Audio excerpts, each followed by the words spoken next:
আসসালামু আলাইকুম everyone, welcome to my new video. তো আজকে বানিয়েছিলাম মোমো, চলেন আপনাদের সাথে শেয়ার করি।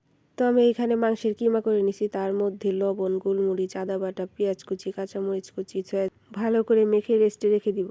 তো আমার দুই মেয়ে এখানে ময়দার ডো মেখে রাখছিল, কিন্তু ওরা লবণ দিতে ভুলে গেছে। তো তার জন্য আমি উপর দিয়ে আবার একটু লবণ দিয়ে এটাকে একটু মেখে রেস্টে রেখে দিব।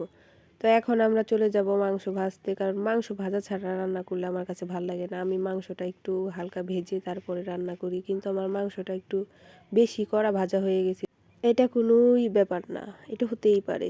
তো তারপর আমি এখানে ময়দাটা পিস পিস করে একটু ছোট ছোট করে কেটে নিলাম, যাতে সবগুলো ডো একরকম হয়। তারপরে এটাকে আমি একটু বেলে নিব, পাতলা একটা রুটি বেলে নিব। তারপরে এই যে এটার উপরে মাংস দিয়ে আমি মোমোর শেপটা দিয়ে নিব। তো এইভাবেই করে আমি সবগুলো মোমো বানিয়ে নিব। তো এটা ছিল আমাদের ছোট্ট মিনি রাইস কুকার, এটার উপরে আমি মোমোটা সেদ্ধ করব।